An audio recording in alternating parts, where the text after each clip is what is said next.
जय हिंद। एक बार फिर से स्वागत है आप सभी का। आपके लिए जीके जीएस के most important question MCQ format में होने वाले हैं। तो चलते हैं दोस्त अपने 50 क्वेश्चनों की तरफ, अपने पहले प्रश्न की तरफ। और टोटल प्रश्नों की जो संख्या है वो 50 है।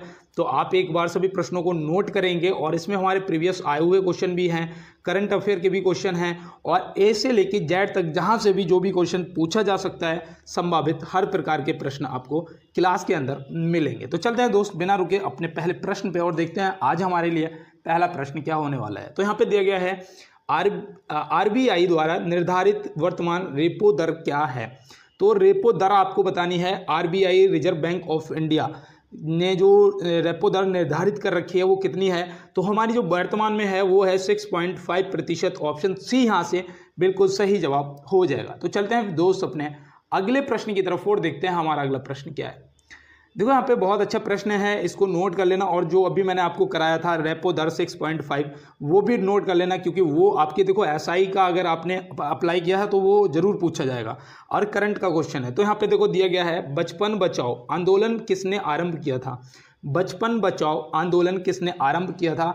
तो आप यहाँ पे क्या बताएंगे, आपका सही जवाब हो जाएगा श्री कैलाश सत्यार्थी। ऑप्शन बी आपका क्या हो जाएगा, सही जवाब हो जाएगा। अगर पूछ दिया गया है कि कब किया गया था, इन्होंने कब किया था इस आंदोलन को आरंभ, तो आप क्या बताएंगे, तो आपका सही जवाब हो जाएगा 1980 में। कब किया था, 1980 में किया था। तो ऐसे भी आप याद रखेंगे। और चलते हैं दोस्त अपने अगले प्रश्न पे और देखते हैं हमारा अगला क्या है।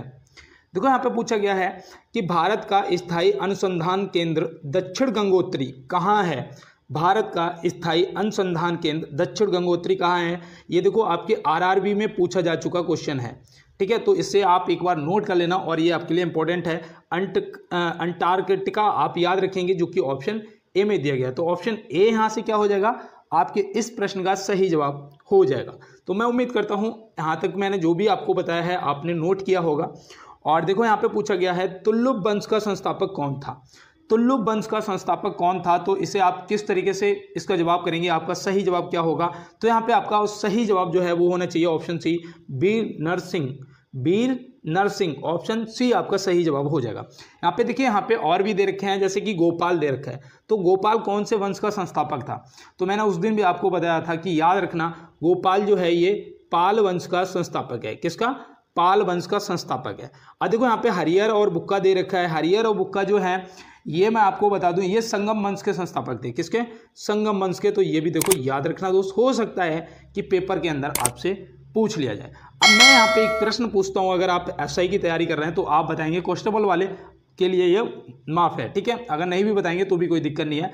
तुल्लभ वंश का जो संस्थापक था वीर नरसिंह, उसकी जो राजधानी थी वो कहाँ थी बताओ।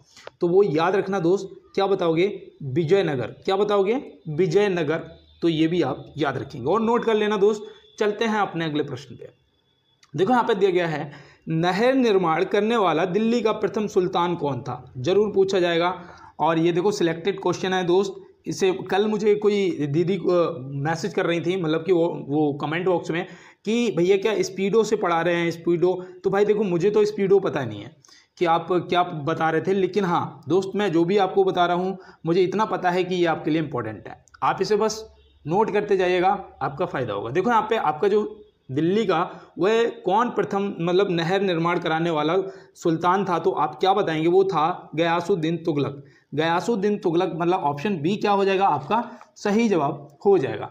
अब यहाँ पे देखो मैं आपको बताऊं, जो सिकंदर लोदी था ना, सिकंदर लोदी ने क्या किया था, इसने आगरा शहर की स्थापना की थी। किसकी, आगरा शहर की स्थापना की थी। पूछा जा सकता है कि आगरा की स्थापना किसने की थी, तो आप क्या बताएंगे, सिकंदर लोदी ने की थी। कब की थी, अगर ये पूछ देगा तो आप क्या बताओगे, फटाफट बताओ कमेंट बॉक्स में क्या बताओगे। तो याद रखना 1504 में। कब करी थी, 1504 में करी थी। तो ये भी आप याद रखेंगे। तो चलते हैं दोस्त अपने अगले प्रश्न की तरफ और देखते हैं हमारा अगला क्या है।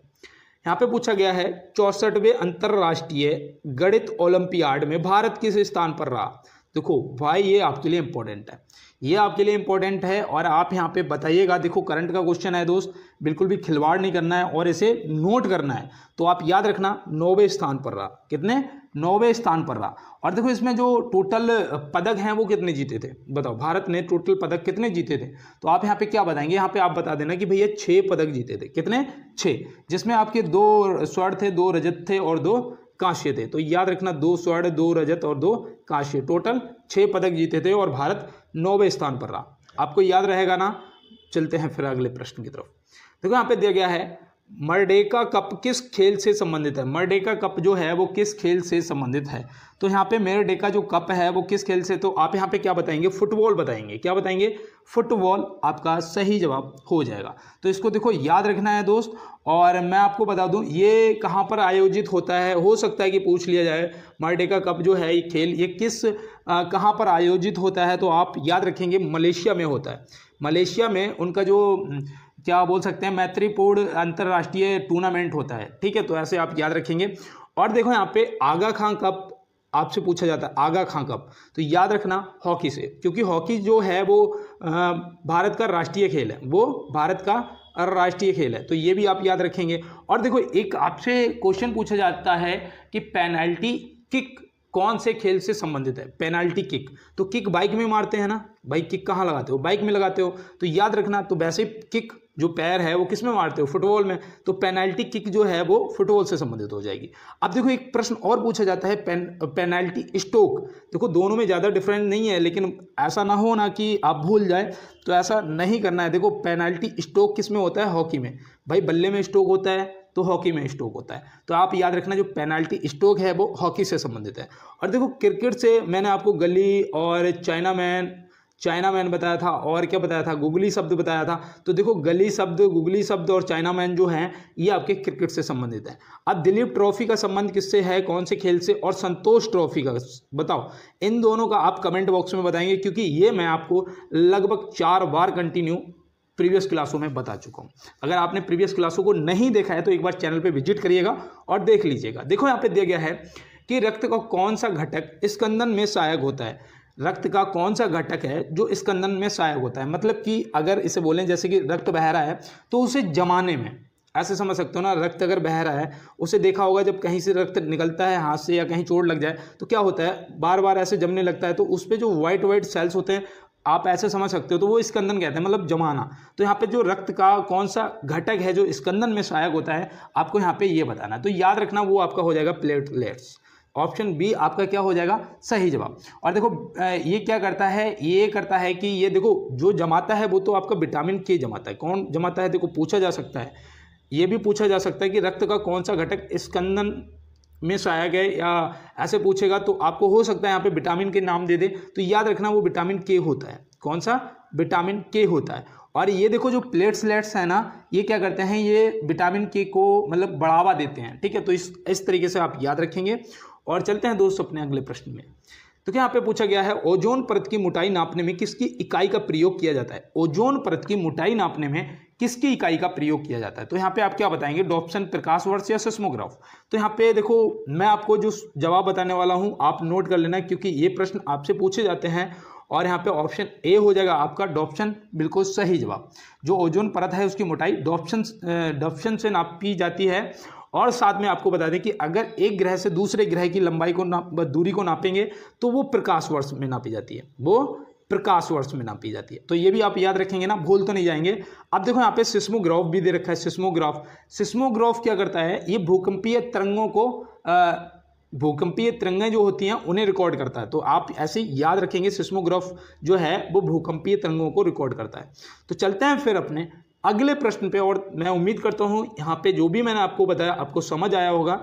और यहाँ पे देखो दिया गया है जर्मनी देश की राजधानी क्या है। जर्मनी देश की राजधानी क्या है, देखो ये पूरे वर्ल्ड की जो राजधानियां हैं, देश हैं, वो तो याद करने हैं। ठीक है, इंपॉर्टेंट हालांकि मैं आपको करवा दूंगा, लेकिन राज्य और राज्य के जो राज्यपाल होते हैं और जो मुख्यमंत्री हैं, ये आप अपने भारत के अंदर के सभी को देख लेना, याद कर लेना। और वहाँ पे जो मुख्य भाषाएं बोली जाती हैं उनको भी एक बार देख लेना, क्योंकि हो सकता है कि आपसे पूछ लिया जाए। तो जर्मनी देश की राजधानी आपको यहाँ पे बतानी है। तो जर्मनी देश की जो राजधानी है वो देखो यहाँ पे ऑप्शन दे रखे हैं कि एथेंस, पेरिस और कीव, और इनमें से कोई नहीं।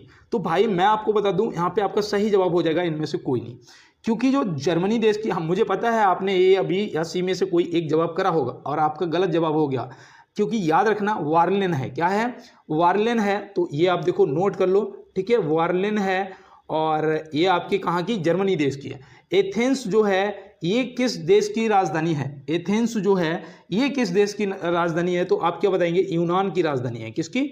यूनान की राजधानी है। देखो पेरिस जो है, पेरिस किसकी राजधानी है? तो पेरिस किसकी है? फ्रांस की है। तो ये देखो याद रखना दोस्त, ये पूछा जाता है। एक आपकी फ्रांस। एथेंस क्यों पूछा जाता है?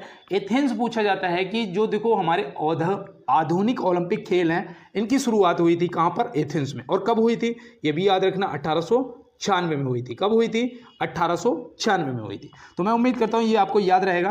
अब देखो यहाँ पे कीव भी दे रखा था ना, कीव क्यों पूछा जाएगा? क्योंकि अभी रूस और यूक्रेन का जो युद्ध चल रहा है, तो याद रखना जो कीव है वो यूक्रेन की राजधानी है। कीव जो है वो यूक्रेन की राजधानी है।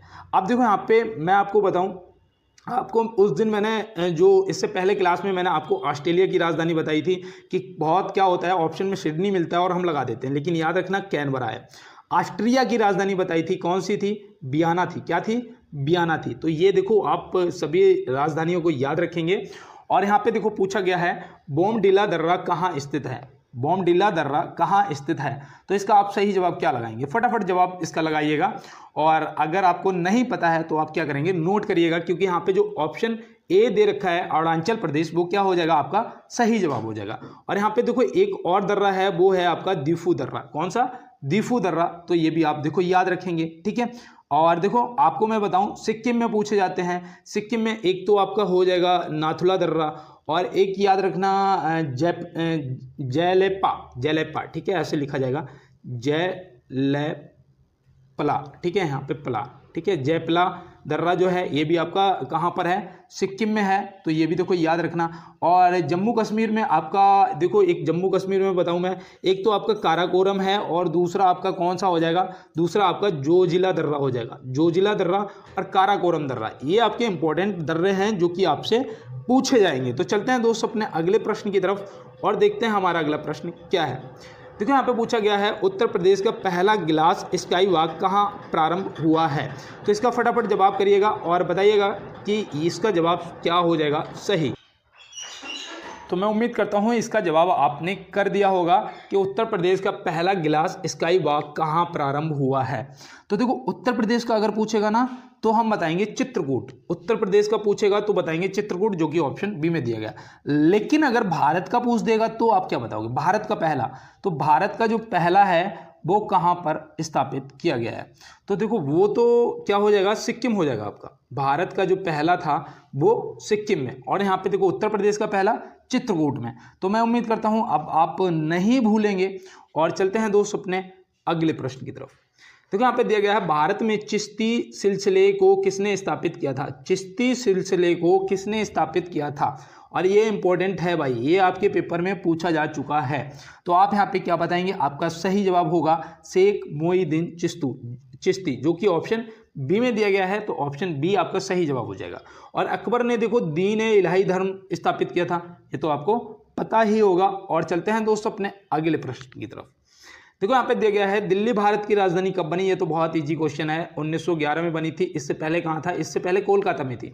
लेकिन अगर पूछेगा कि जो राजधानी थी वो स्थानांतरित कब की गई थी, मतलब वहाँ से यहाँ पे स्थानांतरित कब हो गई थी, तो वो हुई थी 1912 में। स्थानांतरित कब हुई थी? 1912 में। और 1919 में क्या हुआ था? 13 अप्रैल को जलियांवाला बाग हत्याकांड हुआ था। तो ये भी देखो याद रखना, और डेट ये खास तौर पर याद रखना, 13 अप्रैल 1919।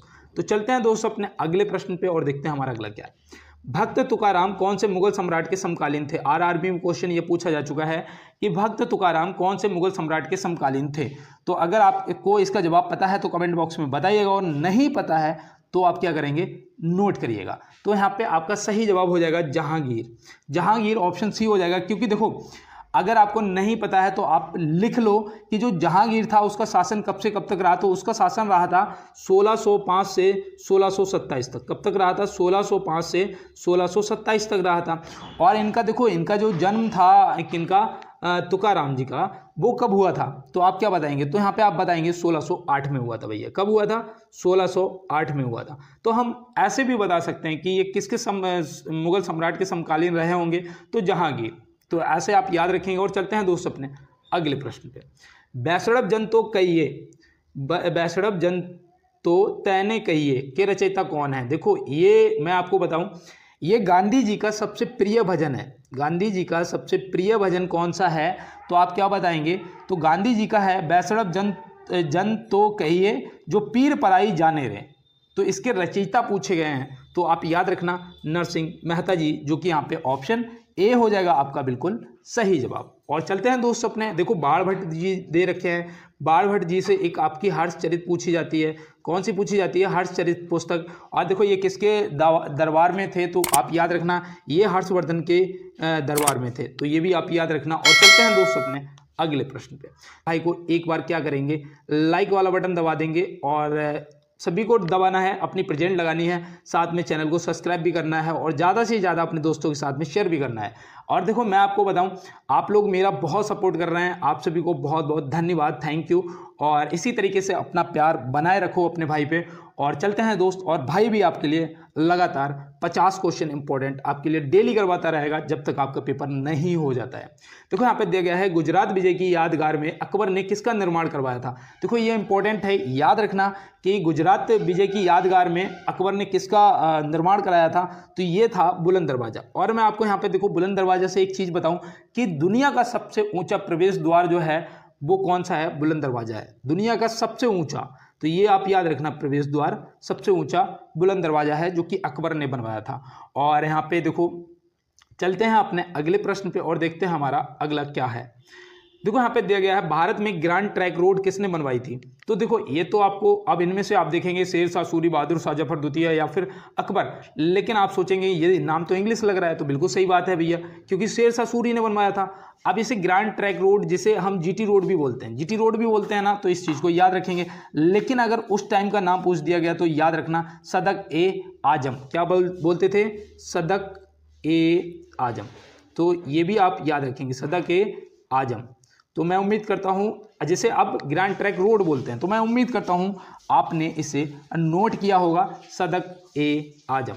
तो चलते हैं दोस्तों अपने, और बहादुर शाह जफर द्वितीय जो था, देखो इससे भी याद रखना, ये 1857 की क्रांति में इसने दिल्ली से नेतृत्व किया था क्रांति का, इसलिए ये भी इंपॉर्टेंट है। और इसे रंगून स्थानांतरित कर दिया गया था, जो कि मैंने आपको कल की भी क्लास में बताया था। देखो यहाँ पे दिया गया, मई 2024 में गौतम बुद्ध की कौन सी जयंती मनाई गई है। मई 2024 में गौतम बुद्ध की कौन सी जयंती मनाई गई है, ये आपके लिए very very most important question है दोस्त। और ये देखो करंट का है, क्योंकि ये 23 मई को मनाई गई थी। कब, 23 मई को मनाई गई थी। देखो 1 मई को क्या मनाया जाता है, 15 मई को क्या मनाया जाता है, आप बताइएगा। तब तक इस प्रश्न का जवाब मैं आपको बताता हूँ। यहाँ पे आपका जो सही जवाब है वो हो जाएगा 2586, जो कि ऑप्शन सी आपका सही जवाब हो जाएगा। 1 मई को आपका श्रम दिवस मनाया जाता है और 15 मई को आपका परिवार दिवस मनाया जाता है। क्या मनाया जाता है, परिवार दिवस मनाया जाता है। तो ये भी आप याद रखेंगे। और चलते हैं दोस्त अपने अगले प्रश्न पे। देखो क्वेश्चन आज बहुत ज़्यादा, मतलब कि 50 क्वेश्चन है रोज़ की तरह, और मैं कोशिश करूंगा आज 30 मिनट में ख़त्म करने का। बस आप लोग अपना सपोर्ट बनाए रहिएगा। देखो यहाँ पे दिया गया है, रिहंद बांध कौन से राज्य में स्थित है। रिहंद बांध कौन से राज्य में स्थित है। आप देख रहे होंगे कि मैं बांध है, नदी है, इनसे डेली आपको क्वेश्चन करवा रहा हूँ, शायद इसीलिए कि आपके ये सारे टॉपिक क्लियर हो जाए। तो यहाँ पे आपका सही जवाब हो जाएगा उत्तर प्रदेश, जो कि ऑप्शन सी में दिया गया है। तो ऑप्शन सी यहाँ से आपका सही जवाब हो जाएगा। तो चलते हैं दोस्त अपने अगले प्रश्न पे और देखते हैं हमारा अगला क्या है। देखो यहाँ पे बोला गया है, भारतीय रुपए का नया प्रतीक किसने तैयार किया है। भारतीय रुपए का देखो कैसा है, ऐसे करके, ऐसा है ना, यूं है, ऐसा, ठीक है। तो इस तरीके से है, आप ध्यान रखना। अब ये जो है ये किसने तैयार किया है, देखो इंपॉर्टेंट है भाई, इसको नोट कर लेना, क्योंकि ये आपसे पूछा जा सकता है। तो यहाँ पे आपका जो सही जवाब है वो हो जाएगा डी उदय कुमार। कौन हो जाएगा, option C D Uday Kumar. कब किया था, अगर एसआई की तैयारी कर रहे हो मेरे भाई तो आप एक बार इसे नोट कर लेना, 15 जुलाई 2010। कब किया गया था, 15 जुलाई 2010 को ये लागू कर दिया गया था, अपना लिया गया था। तो चलते हैं दोस्तों अपने अगले प्रश्न की तरफ। कंप्यूटर के आईसी चिप किस वस्तु के बनाए जाते हैं। ये आपका सिलेक्टेड क्वेश्चन है, एसएससी, जीडी, आरआरबी और उत्तर प्रदेश पुलिस, दिल्ली पुलिस, कई बार पूछा जा चुका है कि कंप्यूटर की जो आईसी चिप है वो किस वस्तु की बनाई जाती है। तो आप क्या बताएंगे, सिलिकॉन, जो कि ऑप्शन ए आपका क्या हो जाएगा, यहाँ पे बिल्कुल सही जवाब हो जाएगा। तो चलते हैं दोस्तों अपने अगले प्रश्न पे और देखते हैं हमारा अगला क्या है। गीत गोविंद के रचयिता कौन है। गीत गोविंद के रचयिता कौन है। तो गीत गोविंद के यहाँ पे आप याद रखना कवि जयदेव हो जाएंगे, जो कि ऑप्शन सी में दिया गया।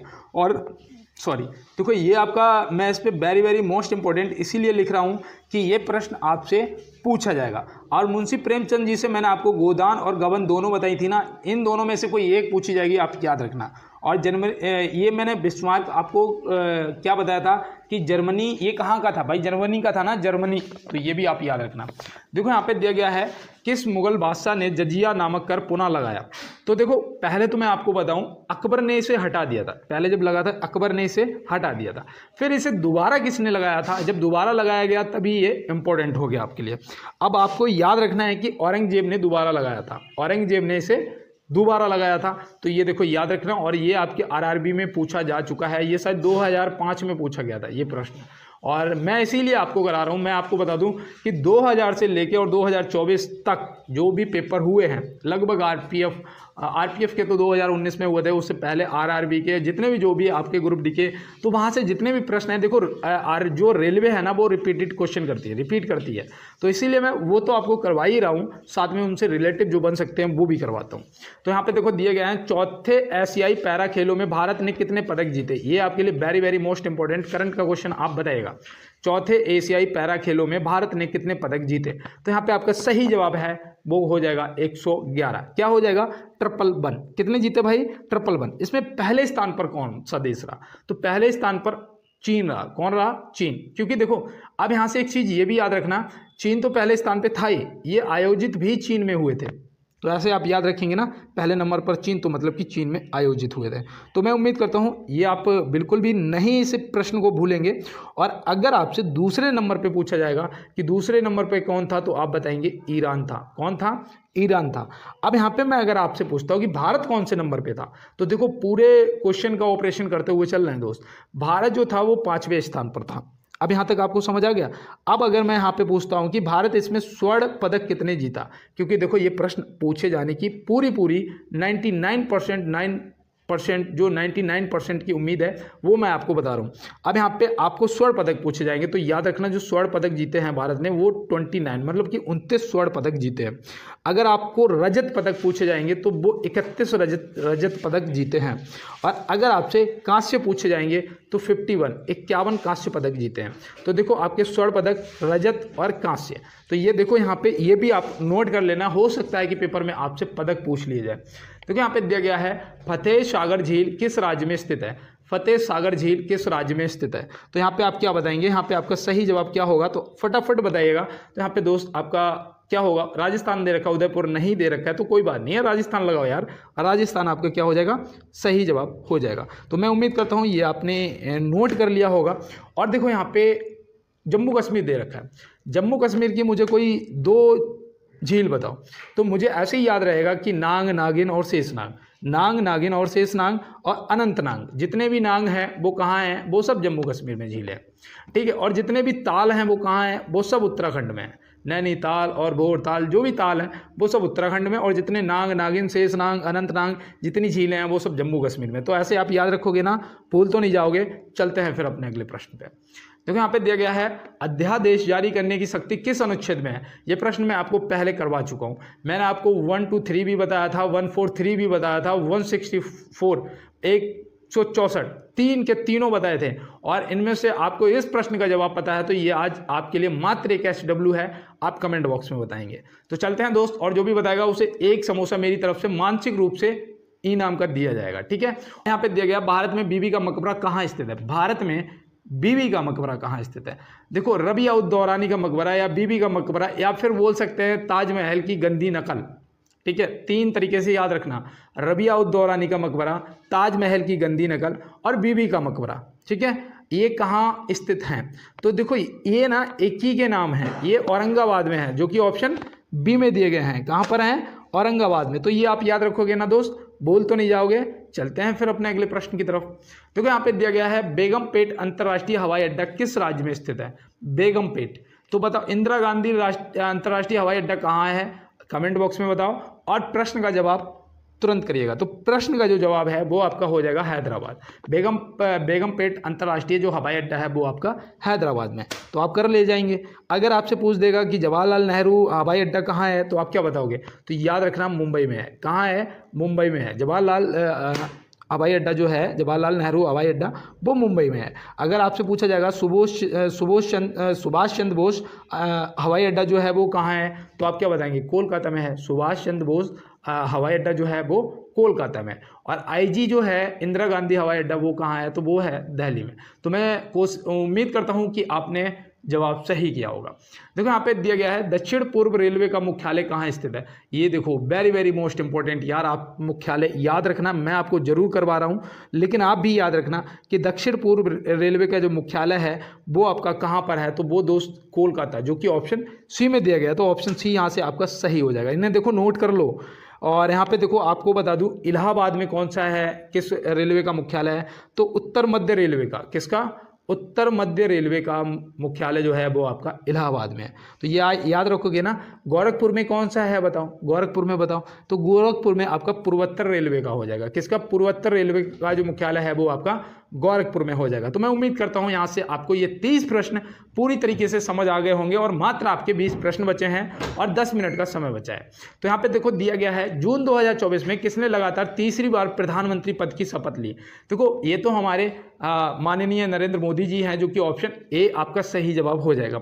अब मुझे यहाँ पे डेट बताना कि कितने जून को उन्होंने शपथ ली है, ये आप कमेंट बॉक्स में बताएंगे और ये आपके लिए जानना मोस्ट इंपॉर्टेंट है। और देखो मंत्री परिषद पूरा पढ़ लेना, हो सकता है कि आप देखो चेंज तो हो ही गए हैं, उसमें से आपसे कौन सा कहाँ से क्या पूछ दिया जाए तो वो गलत करके नहीं आना है। देखो यहाँ पे दिया गया है जलवायु परिवर्तन संकट को उजागर करने के लिए किससे इरामस पुरस्कार 2024 से सम्मानित किया गया। तो इरासमस पुरस्कार 2024 से किसे सम्मानित किया गया, और ये देखो 2024 का क्वेश्चन है मेरे भाई, तो इससे देखो भूल मत जाना, याद रखोगे ना। तो इसमें आपका जो सही जवाब है वो क्या होगा, तो यहाँ पे आपका सही जवाब अमिताभ घोष हो जाएगा, जो कि ऑप्शन सी में दिया गया है। तो ऑप्शन सी यहाँ से क्या हो जाएगा, आपका बिल्कुल सही जवाब हो जाएगा। तो चलते हैं फिर अपने अगले प्रश्न पे। और देखो यहाँ पे दिया गया है कोणार्क रेलवे महाराष्ट्र के रोहा से प्रारंभ होकर कहाँ तक जाती है, तो इसका आप जवाब करिएगा। इसका सही जवाब आपका क्या होगा, तो यहाँ पे इसका सही जवाब जो है वो हो जाएगा कर्नाटक के मैंगलोर, जो कि ऑप्शन ए दिया गया है। ऑप्शन ए आपका क्या हो जाएगा, सही। अब यहाँ पे देखो पूछा गया है दक्षिण पश्चिमी रेलवे का मुख्यालय स्थित है। दक्षिण पश्चिम रेलवे का मुख्यालय कहाँ स्थित है, तो आप यहाँ पे क्या बताएंगे, तो आपका सही जवाब हुबली होना चाहिए। क्या होना चाहिए, हुबली। देखो भाई ये इंपॉर्टेंट हैं, इन्हें नोट कर लेना। देखो यहाँ पे और आपको बताऊं जयपुर में बताइएगा, जयपुर में किसका मुख्यालय स्थित है, जयपुर में, तो जयपुर में उत्तर पूर्वी रेलवे हो जाएगा, ठीक है। उत्तर पूर्वी रेलवे का जो मुख्यालय है वो कहाँ पर हो जाएगा, वो आपका जयपुर में हो जाएगा। तो ऐसे आप याद रखेंगे ना। और पूर्व मध्य रेलवे का कहाँ होगा, तो वो पूर्व मध्य रेलवे का आपका हाजीपुर, कहाँ, पूर्व मध्य रेलवे का जो है वो आपका हाजीपुर हो जाएगा। और पश्चिम रेलवे का जो कहाँ होगा बताओ, चलो पश्चिमी रेलवे का बताओ कहाँ होगा, तो ये आपसे देखो ये इंपॉर्टेंट है, पश्चिमी रेलवे वाला ये पूछा जाएगा, याद रखना, चर्च गेट मुंबई। क्या बताओगे, चर्च गेट मुंबई। तो देखो ये भी आप याद रखना। और इनमें से अगर कोई आपने नोट ना कर पाया हो तो क्लास को बैक करके फिर से देख लेना एक बार। तो यहाँ पे दिया गया है तमिलनाडु के तट अपनी कुल वर्षा का एक बड़ा हिस्सा प्राप्त करते हैं। Very very most important, SSC GD, army, Agniveer, किसी भी एग्जाम की तैयारी करो, दिल्ली पुलिस, उत्तर प्रदेश पुलिस, ये प्रश्न आपके लिए इंपॉर्टेंट है। आप बताइएगा तमिलनाडु के तट अपनी कुल वर्षा का एक बड़ा हिस्सा प्राप्त करते हैं किस महीने में, तो यहाँ पे जो आपका सही जवाब है वो हो जाएगा अक्टूबर से नवंबर तक। अक्टूबर से नवंबर तक ऑप्शन बी लगा देंगे। और देखो यही पूछा जाएगा आपसे तो आप बिल्कुल सही जवाब करके आएंगे। तो यहाँ पे दिया गया है भारत छोड़ो आंदोलन का दूसरा नाम क्या था, भारत छोड़ो आंदोलन का दूसरा नाम क्या था, तो 1857 की क्रांति जो है वो तो सभी को पता होगा कि मेरठ से स्टार्ट हुई थी और इसमें सबसे पहले बलिदान होने वाले मंगल पांडे जी थे, ये भी आपको पता होगा। ये भी पता होगा कि वे 34वीं इन्फेंट्री बटालियन में थे, ये भी आपको पता होगा। ये आपको ये भी पता होगा कि दिल्ली से बहादुर शाह जफर द्वितीय ने नेतृत्व किया था, झांसी से झांसी वाली रानी ने नेतृत्व किया था, और लखनऊ से बेगम हजरत महल ने नेतृत्व किया था, इलाहाबाद से लियाकत अली ने नेतृत्व किया था, ये सब आपको पता होगा। लेकिन ये जो आपसे प्रश्न पूछा जाएगा कि तत्कालीन कारण क्या था विद्रोह का, तो आप बताएंगे कि सैनिकों द्वारा चर्बी युक्त कारतूसों का प्रयोग करना, जो कि हिंदू सैनिकों ने करने से मना कर दिया था, क्योंकि जो कारतूस थे वो गाय की चर्बी और सूअर की चर्बी से बनते थे और उन्हें मुंह से खोलना पड़ता था, जो कि खोलने से मना कर दिया। तो देखो यहाँ पे दिया गया भारत छोड़ो आंदोलन का दूसरा नाम क्या था, तो अब प्रश्न का जवाब हमारा होगा अगस्त क्रांति। अगस्त क्रांति देखो सुना होगा आपने, लेकिन अब याद भी रखना, अगस्त क्रांति भारत छोड़ो आंदोलन का दूसरा नाम था। तो चलते हैं फिर अपने अगले प्रश्न पे और देखते हैं हमारा अगला क्या है। निम्न में से कौन सा अधिक जलन पैदा करता है, निम्न में से कौन सा अधिक जलन पैदा करता है। तो देखो आपको मैं बता दूं, अगर कभी जले हो, हालांकि जलो मत, यहाँ पे आपका जो सही जवाब है वो हो जाएगा भाप। एक मिनट, देखो यहाँ पे क्या हुआ, ठीक है, देखो यहाँ पे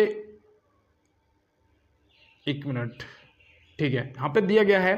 तो यहाँ पे देखो भाप जो है, अगर भाप से जलोगे ना तो बहुत ज़्यादा जलन होती है। अगर भाप से जलोगे, अगर पानी खौल रहा है और आपने देखा, अगर चाय देखी होगी, वो जो भाप निकलती है, अगर उससे जल जाओगे तो जलन बहुत ज़्यादा होती है। तो यहाँ पे दिया गया है भारत के पहले प्रधानमंत्री कौशल केंद्र का उद्घाटन किस शहर में किया गया था।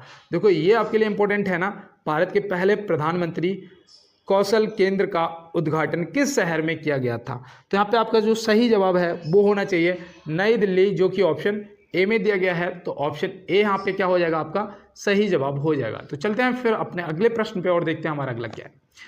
किस राज्य के उग्रवादी संगठन ने भारत सरकार के साथ शांति समझौता किया है। किस राज्य के उग्रवादी संगठन ने भारत सरकार के साथ शांति समझौता किया है। ये आपके लिए देखो इंपॉर्टेंट है और आपको शॉर्टकट में भी मिल सकता है। ऐसे लिखा हुआ बी बना रहा हूँ, यहाँ पे यू होना चाहिए, UN और क्या होगा UNLF, ठीक है, UNLF। तो ऐसे भी याद रखना, पूछा जा सकता है।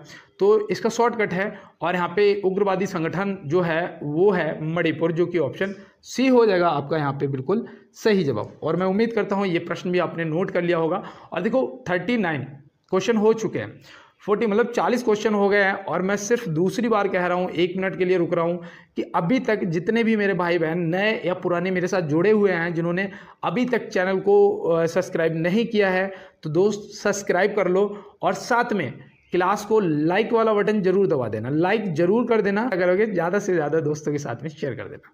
तो क्या यहाँ पे दिया गया है, किस मुगल शासक ने 2 बार शासन किया था। किस मुगल शासक ने 2 बार शासन किया था। ये देखो आपका इंपॉर्टेंट क्वेश्चन है, इसका याद रखना, हुमायूं ने किया था। ऑप्शन बी हो जाएगा हुमायूं, बिल्कुल सही जवाब। मुगल वंश का था ना, मुगल वंश का संस्थापक कौन था, बाबर था। देखो यहाँ पे दिया गया है कि तुलसीदास किसके शासनकाल से संबंधित हैं। तुलसीदास किसके शासनकाल से संबंधित है। तो भाई याद रखना, अकबर के शासनकाल से संबंधित है। तो चलते हैं फिर अपने अगले प्रश्न पे और देखते हैं हमारा अगला क्या है। हीराकुंड बांध परियोजना किस नदी पर स्थित है। हीराकुंड बांध परियोजना किस नदी पर स्थित है। तो ये देखो, ये तो योजनाएं पूछी जाएंगी। अब यहाँ पे आपका जो सही जवाब है वो होना चाहिए महानदी। महानदी कहाँ है, उड़ीसा में पड़ती है ना भाई, कहाँ पर पड़ती है, उड़ीसा में। अब देखो यहाँ पे सतलज नदी पर बताओ कौन सी परियोजना है, सतलज नदी पर। तो सतलज नदी पर भैया बाखंडा नागल परियोजना है। कौन सी है, बाखंडा नागल परियोजना। देखो यहाँ पे पेन नहीं है, थोड़ा दिक्कत होती है। आप लोगों ने सपोर्ट किया है लेकिन अभी फ़ोन आ नहीं पाया यार नया, और जैसे ही लाऊंगा वैसे ही आपको मैराथन क्लास सबसे पहले उस फ़ोन से फर्स्ट क्लास जो होगी वो मैराथन होगी, जिसमें आपको लगभग 200 से 300 क्वेश्चन मिलेंगे, 200 से 300 क्वेश्चन मिलेंगे, ठीक है, घबराना नहीं है। और जिस दिन आएगा उस दिन समझ जाना कि मैराथन क्लास मतलब कि हो गया काम, नया फ़ोन आ गया भैया का, अब लाइव क्लास चलेगी, ठीक है, उस दिन से लाइव क्लास भी चलेगी। देखो कोसी नदी है, कोसी नदी मैं आपको बताऊं, कोसी नदी जो यहाँ पे दे रखा है इस पे कोसी परियोजना है, कोसी नदी पर कोसी परियोजना है। तो ये भी याद रखना, नदी पर कोसी परियोजना। कोसी नदी को बिहार का शोक बोलते हैं ना, कहाँ का, बिहार का शोक बोलते हैं, बताओ कमेंट बॉक्स में। और देखो कल मुझे एक भाई ने मैसेज कमेंट बॉक्स में कमेंट करा था कि भैया मैं माफ़ी चाहता हूँ, मुझे माफ़ कर देना, मैं दिन में जूस की ठेली लगाता हूँ और मैं लाइव क्लास आपकी नहीं ले पाता हूँ, लेकिन मुझे आपके साथ पढ़ना बहुत अच्छा लगता है, मैं आपको बहुत सपोर्ट करता हूँ। और लेकिन मैं कोई बात नहीं भैया, रात को कोशिश करता हूँ कि 2 क्लास किसी तरीके से पढ़ लूँ। मुझे भी पता है सारे दिन खड़ा रहता है, सारे दिन मेहनत करता है बेचारा, नहीं उसे जागा जाता होगा, लेकिन उसके बाद भी स्ट्रगल कर रहा है ना वो। तो एक दिन याद रखना, ऐसे ही बंदे सफल होते हैं, जो मतलब कि कितने भी संघर्ष हो लेकिन उसके बाद भी कंटिन्यू चालू रहता है। देखो यहाँ पे दिया गया है मथुरा किस नदी के किनारे बसा है, मथुरा पूछा गया है। तो याद रखना, नदी के किनारे बसे हुए नगर, मैं आपको रोज बताता हूँ। मथुरा जो है वो यमुना नदी, आगरा भी याद रखना, आगरा कहाँ है, तो आगरा भी आपका यमुना नदी के तट पर स्थित है। और देखो यमुना पीक आपका दिल्ली भी है, कौन सा, दिल्ली भी है, ये भी आप याद रखना। चलो बताओ अलकनंदा के किनारे कौन सा नगर स्थापित है, अलकनंदा, तो याद रखना बद्रीनाथ, कौन सा, बद्रीनाथ जो है वो अलकनंदा के किनारे स्थित है। ताप्ती नदी पर बताओ, ताप्ती नदी पता है किसी को, नहीं पता है तो नोट करो, ताप्ती नदी सूरत, क्या हो जाएगा, ताप्ती नदी जो है सूरत जो नगर है, सूरत शहर है, वो ताप्ती नदी के किनारे स्थित है। तो ये आप याद रखोगे ना। हैदराबाद रोज बताता हूँ आपको, मूसी नदी। आपसे मैंने अयोध्या भी बताई थी, अयोध्या कौन सी नदी के किनारे स्थित है, सरयू नदी के किनारे स्थित है। क्या भूल गए आप लोग, अगर देखो बोल के काम नहीं चलेगा दोस्त, मैंने आपसे पहले भी कहा है कि अगर आपको याद करना है तो लिखना पड़ेगा, अगर लिखोगे नहीं, ये क्वेश्चन को 4 बार नहीं लिखोगे तो याद होना दोस्त, मैं तो यही कहता हूँ कि 50-50 का खेल रह जाता है, ठीक है। लिखने लग जाओ, याद हो जाएंगे।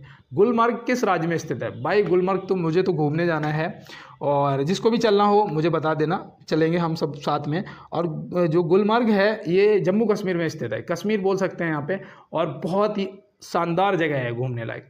देखो यहाँ पे सारे घूमने वाली जगह दे रखी है। पश्चिम बंगाल में बताओ कौन सी घूमने लायक जगह है, बताओ, कसौली, कौन सी है, कसौली। तो देखो नोट कर लो, ये मैं घूमने के लिए नहीं आपको बता रहा हूँ कि इनमें से चूज करो कहाँ चलना है, ऐसा नहीं है, मैं आपको इसलिए बता रहा हूँ कि ये फेमस जगह हैं, पर्यटन स्थल हैं घूमने वाले, तो ये हो सकता है कि आपसे पूछ लिया जाए, इसलिए मैं आपको इस तरीके से याद कराने का ये तरीका है। कसौली, कसौली पता है कहाँ पड़ता है, हिमाचल प्रदेश में पड़ता है। कहाँ पड़ता है, हिमाचल प्रदेश में, जहाँ कि मैं जा चुका हूँ, कसौली। अब देखो रानीखेत, रानीखेत भी जा चुका हूँ, भर्ती देखने गया था टीए की। अब रानीखेत बताओ, रानीखेत कहाँ पड़ता है, यूके मतलब कि उत्तराखंड, क्या बताओगे, यूके मतलब कि उत्तराखंड में पड़ता है। और यहाँ पे तो दिन में बहुत गर्मी होती है, रात को बहुत सर्दी होती है, ये भी आप याद रखना। देखो यहाँ पे दिया गया है कि प्रतिष्ठित लोकमान्य तिलक पुरस्कार 2023 के लिए किसे चुना गया था, प्रतिष्ठित लोकमान्य तिलक पुरस्कार 2023 के लिए किसे चुना गया था। ये वेरी वेरी मोस्ट इंपॉर्टेंट है भाई, ये पता क्यों इंपॉर्टेंट है, क्योंकि ये हमारे माननीय नरेंद्र मोदी प्रधानमंत्री जी, ऑप्शन ए सही जवाब हो जाएगा। तो यहाँ ये इसलिए इंपॉर्टेंट है क्योंकि ये हमारे प्रधानमंत्री जी को दिया गया था 2023 में, तो ये आप याद रखेंगे। मुगल सम्राट औरंगजेब कौन सा वाद्य यंत्र बजाता था, भाई ये आपके आरआरबी में पूछा हुआ क्वेश्चन है, बताइएगा कि मुगल सम्राट औरंगजेब कौन सा वाद्य यंत्र बजाता था। तो आप क्या बताएंगे, ये बीड़ा वादक था, बीड़ा बजाता था, बीड़ा, तो आपको याद रहेगा ना। और देखो इसे मैं आपको बताऊं, इसे बोलते थे कि शाही भेष में एक फ़कीर या दरवेश, शाही भेष में एक फ़कीर या दरवेश भी बोलते थे, क्या, दरवेश भी बोलते थे, तो ये भी याद रखना, इसका ना उपनाम था दोस्त। तो हो सकता है आपसे पूछ लिया जाए कि शाही भेष में फ़कीर किस मुगल सम्राट का नाम था, तो आप क्या बताएंगे, औरंगजेब का, याद रहेगा ना। चलें फिर अगले प्रश्न की तरफ। निम्नलिखित में से गोरिल्ला युद्ध का पथ प्रदर्शक कौन था, गोरिल्ला युद्ध क्या होता है बताओ। गोरिल्ला युद्ध मतलब कि अचानक हमला करना किसी पे, मारना और निकल लेना, जो कि आप ऐसे बोल सकते हैं पैरा कमांडो की टीम करती है। भाई आर्मी से पैरा कमांडो में जाने का किसका किसका सपना है, बताना कमेंट बॉक्स में। और देखो ये क्या होता है, अचानक से किसी पे हमला कर देना और उसे समझने का मौका भी ना देना और तुरंत उसे मार पीट के और निकल लेना, ठीक है। तो इस तरीके से याद रखोगे ना, तो ये याद रखना हमारे शिवाजी, ऑप्शन बी हो जाएगा यहाँ से क्या, आपका बिल्कुल सही जवाब। और देखो मैं आपको बताऊं इनके शासनकाल में प्रधानमंत्री को क्या कहा जाता था, इनके शासनकाल में प्रधानमंत्री को क्या कहा जाता था, तो आप याद रखना भैया पेशवा बोला जाता था, क्या, पेशवा बोला जाता था, याद रहेगा ना, भूल तो नहीं जाओगे। चलते हैं फिर अपने अगले प्रश्न। और यहाँ पे देखो, यहाँ पे दे रखा है महाराणा प्रताप जी। अब जब इनका नाम आ ही गया तो इनके सम्मान में 2 लाइन में जरूर कहूँगा कि द्वंद्व कहाँ तक पाला जाए, युद्ध कहाँ तक टाला जाए, और राणा का तू वंशज है, फेंक जहाँ तक भाला जाए। तो एक बार सम्मान में जय हिंद जरूर लिखना। और चलते हैं अपने अगले प्रश्न में। देखो यहाँ पे दिया है हवा महल कहाँ अवस्थित है, हवा महल, दोस्त अगर पता होगा तो ठीक, नहीं तो हवा खाओ, एकदम एक क्वेश्चन गलत हो जाएगा या फिर छूट जाएगा। तो यार ये छोटे छोटे क्वेश्चन हैं, ये भी आपको याद रखने चाहिए। अब यहाँ पे आप कंफ्यूज हो रहे हैं कि जयपुर दिल्ली या हैदराबाद, जयपुर दिल्ली या हैदराबाद, लेकिन कुछ ने सीधा जवाब दिया होगा जयपुर। पिंक सिटी आपका कौन सा शहर को बोला जाता है, बताओ, पिंक सिटी या गुलाबी शहर के नाम से कौन सा शहर जाना जाता है, तो आप क्या बताओगे, जयपुर, आपका सही जवाब हो जाएगा। अब देखो यहाँ पे दिल्ली में आपकी कौन सी कुतुब मीनार स्थित है, किसने बनवाई थी, कुतुबुद्दीन ऐबक ने बनवाई थी। लेकिन पूछा जाएगा इसका कार्य पूर्ण किसने कराया था, इसका जो कार्य था वो पूर्ण किसने कराया था, तो वो इल्तुतमिश ने करवाया था। किसने करवाया था दोस्त, इल्तुतमिश ने करवाया था। इल्तुतमिश से एक प्रश्न और याद रखना, पूछा जाता है कि रजिया सुल्तान किसकी पुत्री थी, जो कि भारत की पहली महिला शासिका थी। भारत की पहली महिला शासिका थी और रजिया सुल्तान, ये इल्तुतमिश की पुत्री थी। तो ये भी आप याद रखेंगे, ठीक है। और देखो आप यहाँ पे और भी प्रश्न यहाँ से बन सकते हैं, जो कि आपसे पूछा जाएगा कि बड़ा इमाम बाड़ा कहाँ है, पूछा गया था। बड़ा इमाम बाड़ा कहाँ है, बड़ा इमाम बाड़ा कहाँ है, पता है किसी को? पता है तो बताओ कमेंट बॉक्स में, और नहीं पता है तो नोट करो फिर। क्या? लखनऊ। लखनऊ में आपका भारतीय वनस्पतिक अनुसंधान संस्थान भी स्थित है, जो कि मैंने आपको अभी 2 दिन पहले ही बताया था। आपको याद है ना? तो चलते हैं फिर अपने अगले प्रश्न पे। देखो यहाँ पे दिया गया है, प्रसिद्ध चेतक घोड़ा किस से संबंधित है? प्रसिद्ध चेतक घोड़ा किस से संबंधित है? तो अभी हम लोगों ने जवाब करा ही था, महाराणा प्रताप जी हमारे, जो कि ऑप्शन बी में दिए गए हैं। तो ऑप्शन बी हमारा सही जवाब हो जाएगा। और देखो यहाँ पे एक प्रश्न और बनता है कि महाराणा प्रताप जी अपने घोड़े को किस नाम से बुलाते थे? तो याद रखना, बुलबुल नाम से। क्या? बुलबुल नाम से, बुलबुल नाम से बुलाते थे। तो ये भी देखो याद रखना। देखो चंद्रगुप्त मौर्य जो है ये मौर्य वंश का संस्थापक था, जो कि मैं आपको डेली बताता हूँ, शायद इसलिए कि आपके पेपर में पूछा जाएगा और आप सही जवाब करके आएंगे। और देखो इसके जो प्रधानमंत्री थे वो आचार्य चाणक्य थे। चाणक्य के 2 अन्य नाम याद रखना, विष्णुगुप्त और कौटिल्य। इनकी एक पुस्तक भी याद रखना, अर्थशास्त्र, वो किससे संबंधित थी? और राजनीति से। तो देखो इस तरीके से सभी प्रश्नों को याद करते हुए चलना है। और देखो हमारा लास्ट क्वेश्चन है, और अभी तक जिसने भी क्लास को लाइक ना किया हो दोस्त, एक बार लाइक वाला बटन जरूर दबा देना, साथ में चैनल को सब्सक्राइब भी कर लेना, और ज़्यादा से ज़्यादा क्लास को यार शेयर कर देना दोस्तों के साथ। देखो ऐसा है, मुझे पता चल जाता है कि किसने शेयर किया है या नहीं किया, सब पता चल जाता है, सब देख सकते हैं स्टूडियो पे जाके। और देखो यहाँ पे दिया गया है, कन्याकुमारी का रॉक मेमोरियल किसके लिए समर्पित है? कन्याकुमारी का रॉक मेमोरियल किसके लिए समर्पित है? तो यहाँ पे आप क्या बताएंगे? तो याद रखना, आपका सही जवाब हो जाएगा स्वामी विवेकानंद जी, जो कि ऑप्शन बी में दिए गए। और राजा राम मोहन राय जी की जो समाधि स्थल है वो कहाँ है, बताओ? क्या याद आया आपको? नहीं आया तो याद रखना, ब्रिस्टल में है। कहाँ है? ब्रिस्टल में। ब्रिस्टल कौन सी नदी के किनारे स्थित है, बताओ? अगर पता है तो ठीक है, नहीं तो नोट करो यार, एवन नदी के किनारे स्थित है, जो कि मैंने आपको शायद परसों बताया था। देखो मुझे अभी भी याद है, और आप पता नहीं भूल गए या याद है, जो भी है। तो आपने सभी प्रश्नों को नोट किया होगा, और आप सभी को क्लास में आने के लिए बहुत बहुत धन्यवाद दोस्तों। और आपका सपोर्ट बहुत ज़्यादा है, ऐसे ही बनाए रखिएगा अपना प्यार और सपोर्ट अपने छोटे भाई के लिए। और देखो मिलते हैं दोस्त नेक्स्ट क्लास में नेक्स्ट प्रश्नों के साथ में, तब तक के लिए मेरे सभी दोस्तों को मेरा जय हिंद।